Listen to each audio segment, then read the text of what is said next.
자, 같이 해봅시다. 왕이 오셨습니다. 성탄의 기쁨을 누립시다. 할렐루야. 자, 왕이라고 하는 것은 사전적 의미를 제가 한번 찾아봤습니다. 뭐라고 기록되어 있냐면 군주 국가에서 나라를 다스리는 우두머리, 이것을 왕이라 이렇게 해석을 해놓았습니다. 모든 권력을 가지고 가장 높은 자리에서 명령하고 지시하고 통치하는 자리입니다. 과거 군주 국가에서 왕권에 도전하거나 모반을 일으키면 7조까지 멸문지화를 당할 정도로, 그 정도로 강력한 힘을 가지고 있는 존재가 왕입니다. 자, 그런데 성경에서 예수 그리스도 하나님을 이야기할 때 뭐라고 지칭하냐면 만왕의 왕이다, 이렇게 이야기를 하고 있습니다. 자, 성경을 한번 보겠습니다. 디모데전서 6장 15절 말씀. 기약이 이르면 하나님이 그의 나타나심을 보이시리니 하나님은 복되시고 유일하신 주권자이시며 만왕의 왕이시며 만주의 주시오. 아멘. 자, 잘 보시기 바랍니다. 유일하신 주권자 누구시라고요? 하나님이십니다. 유일하신 주권자, 오직 하나님 한 분만이 온 우주 만물을 통치하시고 다스리시고 지배하시고 명령하시는 그분이 바로 우리가 섬기고 있는 전능하신 하나님이라는 사실이죠. 자, 그래서 하나님을 말할 때에 만왕의 왕이시고 만주의 주시다, 이렇게 표현합니다. 그러면 예수님을 표현할 때는 뭐라고 표현하고 있을까요? 요한계시록 17장 14절 말씀에 예수님의 칭호가 나타납니다. 같이 볼까요?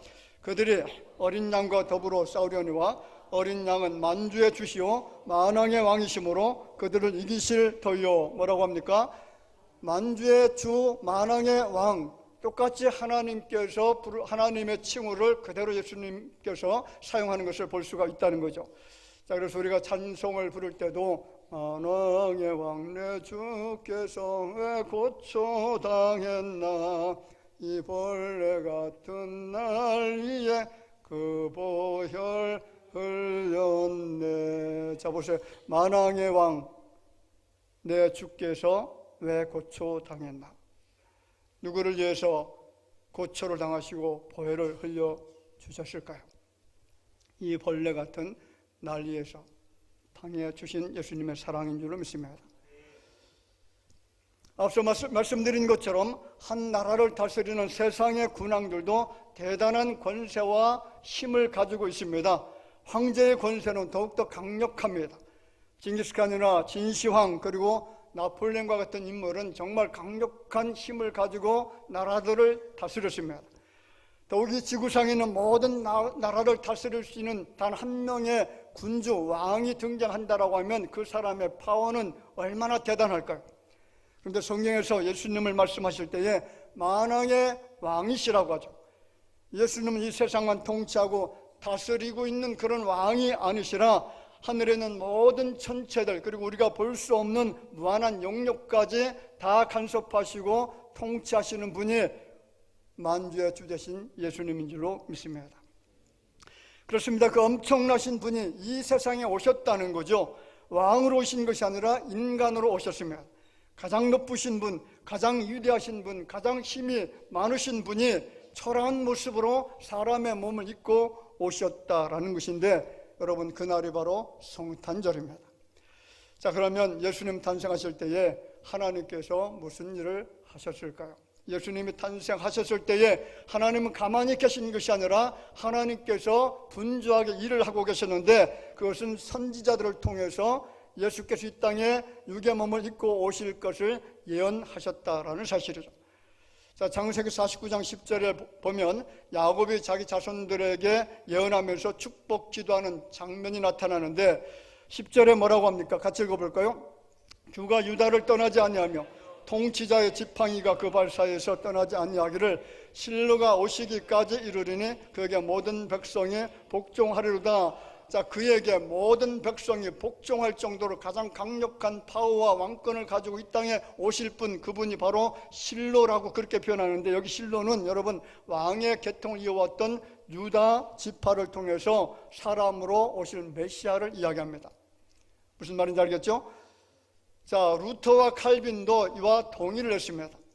그렇습니다. 실로는 유다 지파에서 한 다스리는 자, 만왕의 왕이신 메시아가 오실 것을 예언하고 있다라는 사실이죠. 또한 선지자가 미가 선지자입니다. 우리가 잘 알죠. 미가서 5장 2절 말씀해 보면 베들레헴 에브라다야 너는 유다 족속 중에 작을지라도 이스라엘을 다스릴 자가 내게로 나올 것이라. 그의 근본은 상고의 영혼에 있느니라. 자, 잘 보세요. 그의 근본은 상고의 영혼에 있다.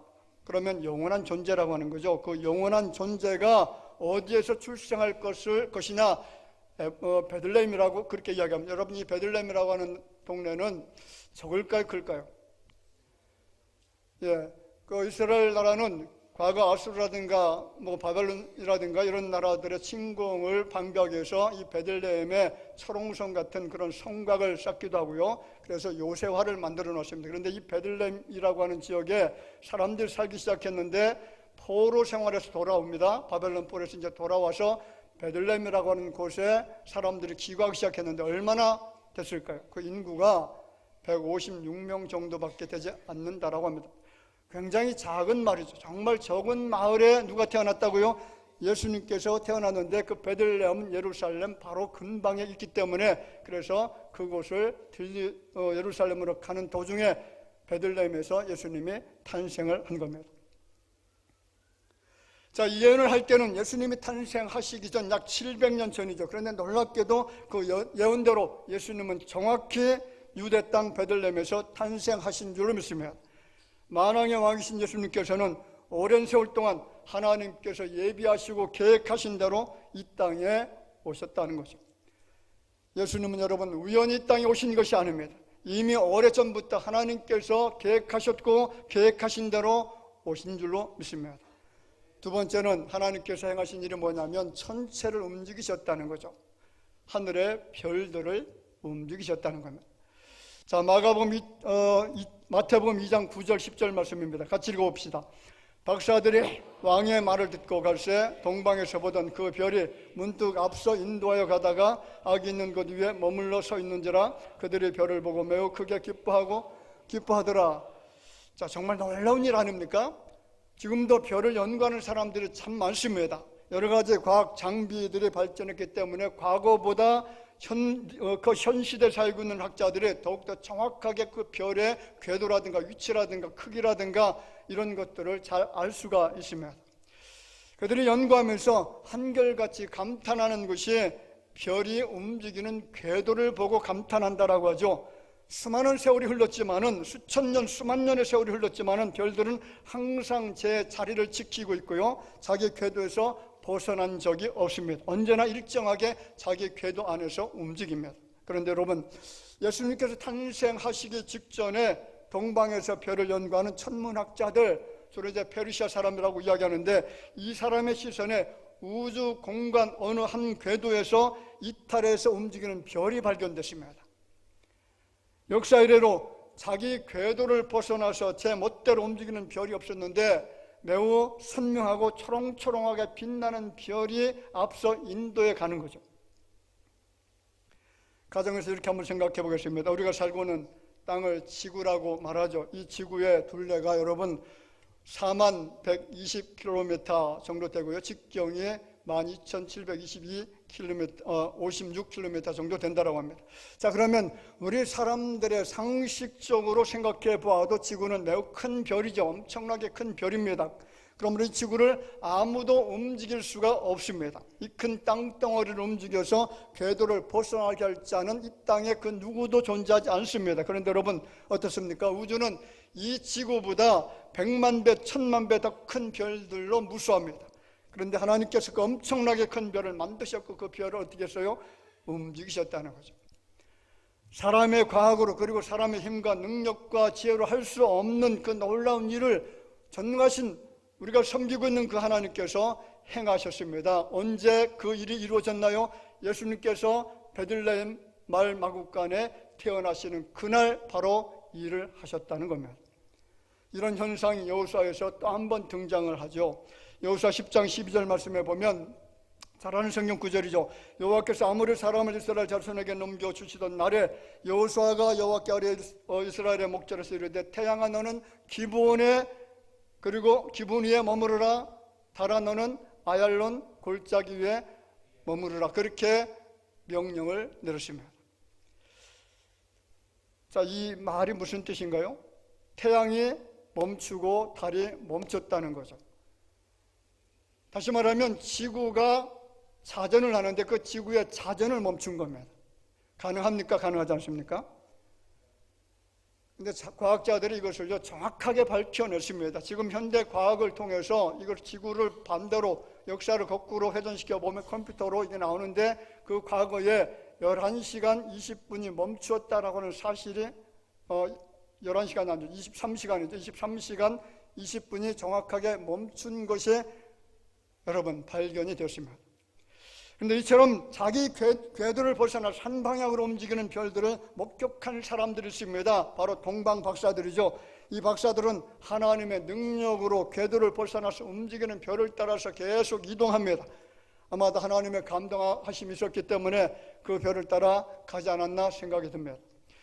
그 별은 왕의 출현을 알리는 별이고요, 세상을 구원할 구세주의 출현을 알려주는 그런 별이라고 생각을 했고, 그래서 그들은 왕의 출현을 직감하고 예물을 들고 그 별을 따라서 계속 이동을 합니다. 뭐 강도 건너고 산도 넘고 뭐 사막도 건너고 했겠죠. 자, 결국 그들은 만왕양으로 오신 예수 그리스도를 만났습니다. 황금과 유황과 모략을 예물로 드리고 경배를 합니다. 하나님이 별을 움직이시는 사실이 여러분 얼마나 신기하고 얼마나 놀라운 일입니까? 하나님은 하늘을 만드시고 별을 만드신 분이시고요, 창세기 1장 14절에 보면 그 별을 만드신 목적이 징조와 계절과 날과 해를 이루게 하려는 것이라고 그렇게 규정을 합니다. 하나님은 별들의 움직임과 천체의 변화로 지상에 어떤 일들이 일어날지를 예고하게 하는 도구로 삼으셨다는 사실을 여러분 성경이 오늘 말씀해 주고 있습니다. 그리고 또 한 가지가 뭐냐면 로마 황제를 사용했다는 겁니다. 자, 예수님이 탄생하실 때 누구를 사용하셨다고요? 자, 로마 황제입니다. 어느 날 천하를 지배한 로마 황제 아우구스도가 천하 모든 나라들에게 명령을 내립니다. 모든 사람들은 각자 조상의 고향으로 돌아가서 호적을 등록하라, 다시 말하면 주민등록증을 만들라, 그런 말이죠. 만약 가이사 황제가 호적 명령을 반포하지 않았다라고 하면 예수님은 갈릴리 나사렛에서 태어났겠죠. 예언이 맞습니까? 맞습니까? 예언이 뒤틀어지는 겁니다. 그런데 아구스도는 천하를 호적하라는 명령을 내렸고요, 그래서 그들은 나사렛을 떠나 고향인 유대 베들레헴으로 가게 되었고, 그들이 드디어 베들레헴에 도착한 그때가 여러분 거기서 마리아가 이제 만삭이 된 상황이기 때문에 아이를 낳을 수밖에 없는 그런 상황이 된 거죠. 구약에서 선지자들이 예언했던 말씀들과 하늘에서 나타난 별의 베들레헴을 향한 이동과 그리고 로마 황제의 호정령 반포가 일사불란하게 예수님의 탄생을 중심으로 펼쳐지고 있었다는 것을 우리가 볼 수가 있습니다. 베들레헴에 초점을 맞춰서 역사와 하늘과 땅이 움직인 겁니다. 역사와 하늘과 무엇이 움직였어요? 땅이 누가 움직인 겁니까? 하나님이 움직였다는 거죠. 하나님께서 자기의 거룩한 뜻과 계획과 섭리를 이루기 위해서 어마어마한 우주의 별을 움직였습니다. 세계를 지배한 로마의 권력자를 이용했습니다. 그 말씀대로, 선지자가 예언한 말씀대로 그대로 이루어지기 위해서 그렇게 하신 것이죠. 그럼 우리가 비록 보잘것없고 아무 힘이 없는 사람이며, 그래서 지금 내가 아주 어려운 고통스러운 형편에 처해 있다고 할지라도 여러분 우리에게는 소망이 있는 줄 믿습니다. 하나님께서 나라고 하는 존재를 구원해 주시기 위해서 보잘것없는 벌레 같은 나와 같은 존재를 구속해 주시기 위해서 여러분 너무나도 세밀하게 그리고 정확하게 누구를 간섭하시냐? 오늘 나를 간섭합니다. 나를 주목하고 계시며, 그리고 나를 구원하시기 위해서 이 위대한 일을, 엄청난 일을 행하셨다는 거죠. 여러분 하나님은 절대로 실수함이 없는 분이신 줄 믿습니다. 너무나 정확하고 오묘하십니다. 그의 창조하심이 정확하고 그의 다스리심이 오묘하시며 그의 일하심이 신묘막측하시며 우리 인간이 상상할 수 없는 지혜로 이 우주를 운행하시면서 지금도 정확하게 열심히 일을 하고 계신다는 거죠. 하나님은 오늘도 쉬지 않으시고 그리고 정확하게 세상을 통치하고 다스리는데 여러분 이 나라 이 땅도 주님께서 지금 통치하고 계실 줄로 믿습니다. 왜 그렇습니까? 죄 많은 인생들임에도 불구하고 그 죄인들을 너무나 사랑하시기 때문에, 그 죄인들을 구원하시는 것이 하나님의 계획과 섭리이고 목적이기 때문에, 그래서 하나님 지금도 나를 위해서 일하십니다. 그러면 왕이 오셨는데 어떤 모습으로 오셨을까요? 어떤 모습입니까?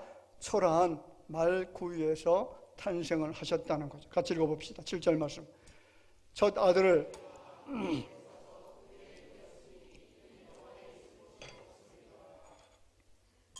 잘 보세요.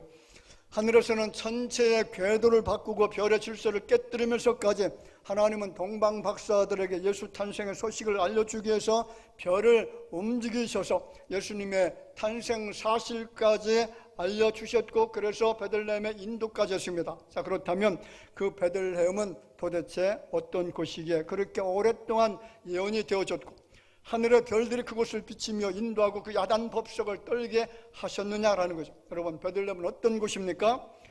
천지가 동원된 그 대단한 분이 하늘의 보좌를 떠나서 이 세상에 도착하신 현장의 모습은 예상과는 너무나도 다르게 초라한 모습이었습니다. 그것은 유명한 도시가 아니었습니다. 아주 작은 도시였습니다. 작은 시골 마을이었습니다.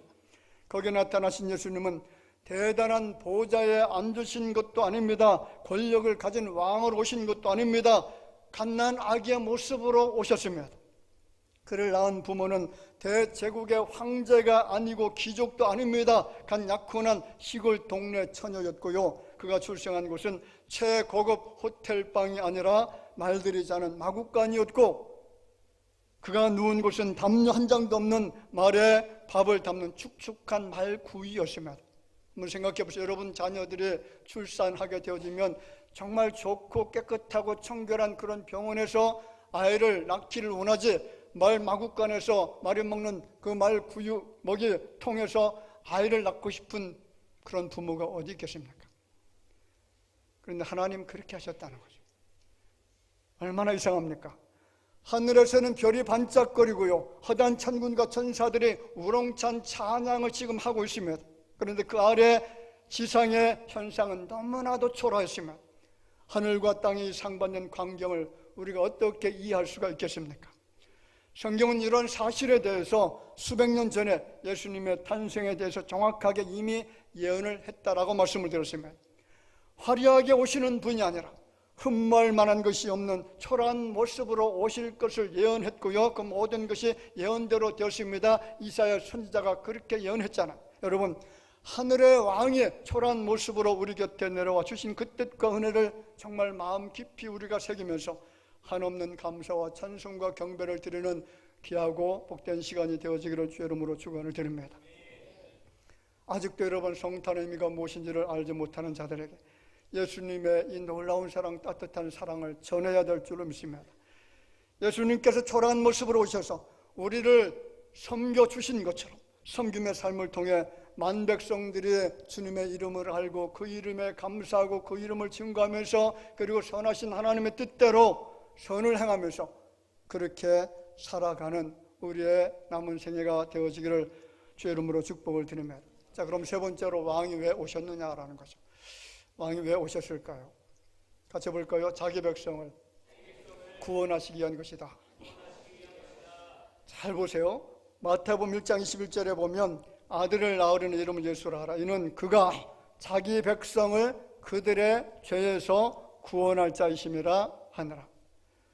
자, 중요한 것은요, 만 백성이 아니다라는 것. 모든 백성을 구원하시기 위한 목적이 아니었다는 겁니다. 누구를 구원한다고요? 자기 백성입니다. 예수님께서 세상에 오신 이유는 아무나 누구나를 구원하시기 위해서 오신 것이 절대로 아니다라는 거죠. 오직 구원의 대상은 자기 백성입니다.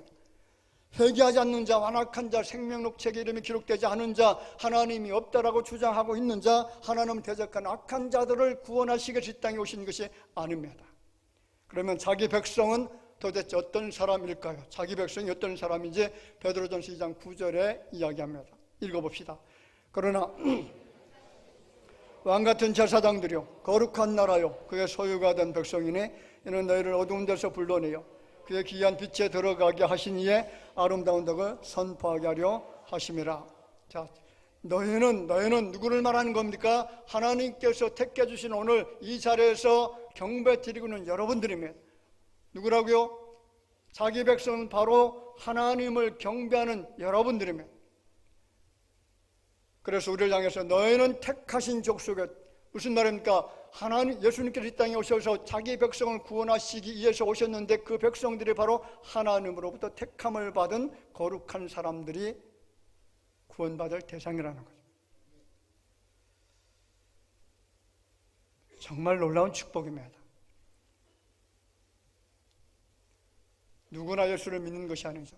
누구나 예수 그리스도를 영접할 수 있는 것이 아닙니다. 예수 그리스도를 영접하고 그리고 구원받을 수 있는 자, 죄 사함을 받고 그리고 다시 중생에서 새롭게 되어질 수 있는 그런 사람은 하나님께서 택해 주신 자기 백성들만 가능합니다. 그러므로 믿음은 여러분 내 의지로 내 능력으로 그리고 어떤 능동적인 노력을 가지고 믿어지는 것이 아니라 하나님께서 우리에게 믿음을 주셔야만 믿어지게 된다는 거죠. 자기 백성은 믿어지는 은혜가 있습니다. 여러분, 예수님은 통치자입니다. 그의 통치의 기반은 사랑입니다. 은혜입니다. 긍휼과 자비입니다. 용서입니다. 부유함으로 채우시는 통치입니다. 평안과 기쁨을 주는 통치인 줄 믿습니다. 하나님의 은혜는 완벽한 은혜입니다. 완벽한 사랑과 완벽한 공의로 충만한 통치입니다. 반대로 여러분, 세상 임금의 통치는 절대로 안전하지가 않잖아요. 불안합니다. 아무리 존경받는 왕이라고 한다고 할지라도 시시때때로 고통과 아픔을 주는 것이 세상의 군왕입니다. 심지어는 다윗 왕 때도 그랬고 솔로몬 왕 때도 그렇게 위대한 왕이지만 백성들의 큰 고통과 아픔을 줄 때가 있었습니다. 여러분, 오늘 예수 그리스도께서 나의 왕이 되신다는 것, 우리가 그의 백성으로 살고 있다는 것은 정말 놀라운 축복인 줄로 믿습니다. 얼마나 신기합니까? 얼마나 귀한 것입니까? 오늘 성탄절을 맞아서 여러분들이 예수 그리스도를 나의 왕으로 모시고 살고 있음에 정말 감사하기를 주님의 이름으로 축복을 드립니다. 하나님의 백성들이 누리게 되는 복은요, 그의 진노에서 완전히 벗어나는 겁니다. 저주의 그림자가 지나가는 겁니다. 사탄의 결박에서 완벽하게 해방되는 자유자가 되는 겁니다. 게다가 영화로우신 하나님을 만나게 될 수 있는 축복의 자녀가 되는 특권을 누리게 되는 겁니다. 또 한 가지는 인생들과 함께 하시기 위해서 예수님이 이 땅에 오셨습니다. 여러분, 세상에서 가장 고통스럽고 두려운 것이 뭐냐면 혼자 있는 것이죠. 혼자 있는 것. 여러분, 혼자 고독을 즐기는 사람 있습니까? 고독이 좋을까요? 칠흑같이 어두운 밤길을 걸을 때에 극심한 공포와 두려움을 느끼는 것은 여러분 혼자 있기 때문에 공포를 느낍니다. 아무리 어두운 길을 간다라고 할지라도 나보다 강한 사람 내 옆에서 같이 동행한다라고 하면 두려움은 사라집니다. 저는 어려서부터 홀로 어두운 밤길을 참 많이 다녀봤습니다. 왜 그런지 모르겠습니다. 어릴 때 왜 그렇게 혼자 밤길을 돌아다녔는지 초등학교 5, 6학년 정도 된 것 같아요. 시골에 살다 보니까 종종 캄캄한 밤길을 홀로 지나갈 때가 많습니다. 특히 이제 교회 가는 길이 어두운 밤길이죠. 그 당시에는 저녁 예배도 이제 늦게 드렸잖아요. 그리고 겨울철이 되면 굉장히 일찍 어두워집니다. 거기다가 달빛도 없으면 아무것도 안 보이잖아요. 어떤 때는 정말 두려운 길을 갈 때가 있는데 그 길 어떤 길이냐면 나병 환자, 옛날에 뭐라고 하죠? 문둥병 환자라고 하잖아요. 그 나병 환자가 숨어 있다가 지나가는 사람들을 납치해서 간을 빼먹는다는 그런 좁은 논두렁 길을 걸어갈 때 얼마나 간이 콩알만해졌을까요? 언제 제가 말씀드린 적이 있잖아요. 중학교 2, 3학년 때인데 제가 살았던 곳이 외딴 집입니다. 다녔던 교회가 지금의 시흥에 있는 농곡리라고 하는 교회입니다. 교회를 가려고 하면 산을 넘어가는데 한 20분 정도 걸어갑니다. 겨울철 주일 저녁 예배와 수요 예배를 가려고 하면 이제 랜턴을 가지고 혼자 갑니다. 둘이 갔었는데 한 놈이 나를 배신을 때리더라고요. 혼자 남았어요. 둘이 갈 때는 전혀 무섭지 않았는데 혼자 가니까 왜 이렇게 무서운지. 그런데 그 길 도상에 뭐가 있냐면 공동묘지가 있습니다. 조금 더 가면요, 사람이 목매달아 죽은 커다란 나무가 또 있습니다. 무서울까요? 안 무서울까요? 죽도록 무섭습니다. 혼자 가는 것도 무서운데 이 공동묘지와 사람이 자살한 나무를 지나치려고 하면 정말 두렵습니다. 처음에 그 길을 혼자 가려고 하니까 정말 무섭고 두려워서 발걸음이 떨어지지가 않습니다. 앞으로 한 걸음 가다가 뒤로 다시 두 걸음 가다가 갑자기 무덤에서 산발을 한 여자가 흰옷 입은 귀신, 그 귀신이 나타나게 되어지면 어떻게 하나, 목매달아 죽은 나무를 지나치려고 하면은 뒷덜면서 내 목을 조르면 어떻게 하는가, 이런 생각도 듭니다. 그때 나이가 겨우 14살입니다. 14살짜리 있어요? 그런 길 갈 수 있습니까? 가면은 예수 잘 믿는 사람이고. 그래서 그 두려움을 이기기 위해서 제가 무엇을 했냐면, 처음에는 주기도문도 외워봅니다. 그리고 성경 구절도 암송해 봅니다. 그런데도 무서움이 사라지지가 않아요. 그래서 다음부터는 아주 큰 소리로 찬송을 부르면서 그 길을 지나가는데 웬일입니까? 그때부터 두려움과 공포가 사라지기 시작합니다. 누가 함께하는 겁니까? 예수님이 함께하는 것을 느꼈습니다. 그때부터 혼자 다녀도 전혀 무섭지가 않아요. 예수님 찬양, 예수님 찬양, 예수님 찬양합시다. 예수님 찬양, 예수님 찬양, 예수님 찬양합시다. 이런 찬양을 부르니까요, 마음에서 두려움과 공포가 눈 녹듯이 사라지고 정말 강하고 담대한 마음이 생기는 겁니다.